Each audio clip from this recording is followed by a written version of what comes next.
integration 0 to 1 cot inverse 1 minus x plus x square. ওকে, তো এটা কোন ফর্মে যাচ্ছে মৌচুকে? 0 to a। আচ্ছা, তার আগে একটা ছোট্ট ডেরিভেশন করছি দেখ। cot inverse 1 minus x plus x square, it is written as tan inverse 1 by 1 minus x plus x square, right? Because cot inverse x is equal to tan inverse 1 by x, right? Now, so this is 1 minus x plus x square. You can write, if we take common x, it is x into এখানে minus 1 common, minus x common নিলে এখানে কত হয়ে যাচ্ছে বল? 1 minus x, right? তাই তো minus x common নিলে কত হচ্ছে? 1 minus x। আর উপরে এই 1 টাকে আমি কত লিখতে পারি?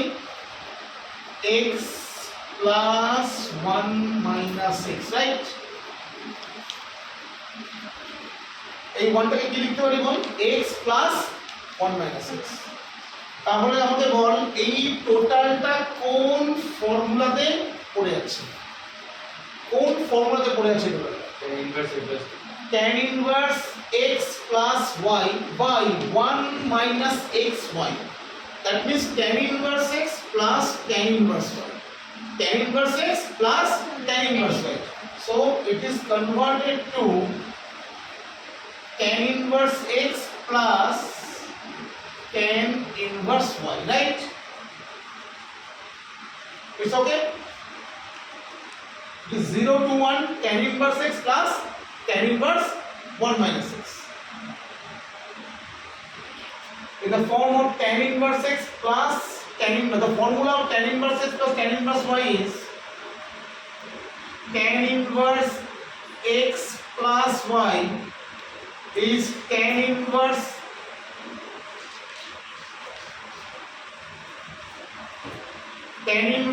x plus tan inverse y is tan inverse x plus y by 1 minus xy.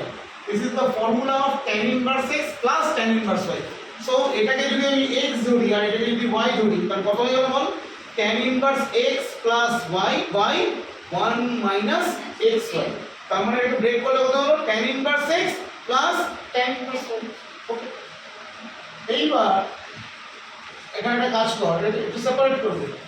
0 to 1 tan inverse x dx plus 0 to 1 tan inverse 1 minus x dx. Am I right? Okay.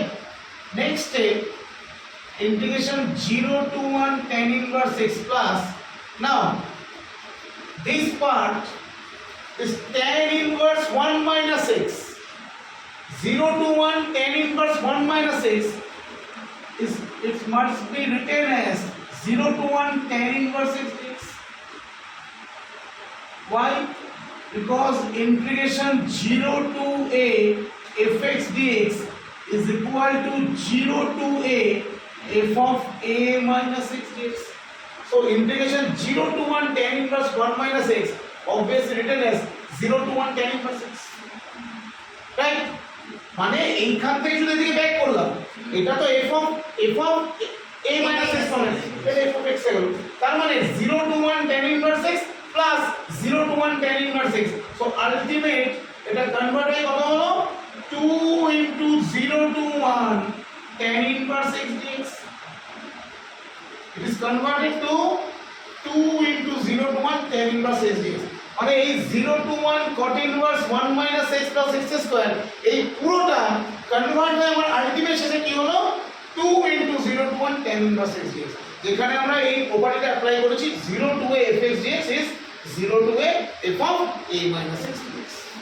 আর সেখানে এখানে শুধু আমার একটা আমাদের কায়দা করতে হয়েছে, এই cot inverse x থেকে tan inverse এ কনভার্ট করেছি, করে এইটাকে কায়দা করে আমাদের tan inverse x plus tan inverse y তে ফেলতে হয়েছে। ফেলে আমরা ultimate 2 into 0 to 1 tan inverse x পেয়েছি। এইবার আমাকে এই পার্টটা ইন্টিগ্রেশন করতে হবে। এই পার্টটা ইন্টিগ্রেশন করার জন্য আমাকে আর কোনো প্রপার্টি অ্যাপ্লাই করতে হবে না, শুধুমাত্র বাই পার্টস করলেই আমরা পেয়ে যাব। এই পার্টটা শুধুমাত্র আমরা বাইপাস করবো, বাইপাস করলেই আমাদের এই পার্টটা হয়ে যাবে। ওকে, তো এই পার্টটা বাইপাস করা শুরু করে দেন। এখানে জায়গার একটু অভাব হচ্ছে, আমি উপরের এই পার্টটা বুঝি। সুন্দর পরে ঢুকে, তাহলে এই পার্টটা বাইপাস করলে কত হচ্ছে বল? 2 ইনটু এটা বড় সরো থার্ড ব্র্যাকেট দিয়ে দে, tan inverse 6 into integration dx minus integration bracket d dx of tan inverse 6 integration dx bracket close dx 0 to 1. Okay, so এটা হয়ে গেল x inverse x minus d dx of tan inverse x 1 by 1 plus x square into x dx 0 to 1. So 2 into x tan inverse x, আচ্ছা এখানে দেখ 1 plus x square কে derivative করলে আমি 2x পাবো, তো বাইরে একটা হাফ নিয়ে নেব, সিম্পলি এটা হয়ে যাবে half log of mod 1 plus x square 0 to 1। ব্যাস আমাদের শেষ হয়ে গেল। এইবার আপার লিমিট আর লোয়ার লিমিট বসিয়ে, তো আপার লিমিট 1 বসালে এটা কত হচ্ছে বল? 1 tan inverse 1, মানে এটা হয়ে গেল tan inverse 1 মাইনাস, আর এখানে বল বসালে কত? হাফ log 2 মাইনাস 0 বসালে কত? 0 মাইনাস হাফ log 1, মানে এটাও 0, মানে আলটিমেট ঘুরে ফিরে আমাদের কত হয়ে গেল বল? 2 into pi by 4 minus half log 2, that is pi by 2 minus log 2. So the answer of the integration is pi by 2 minus log 2.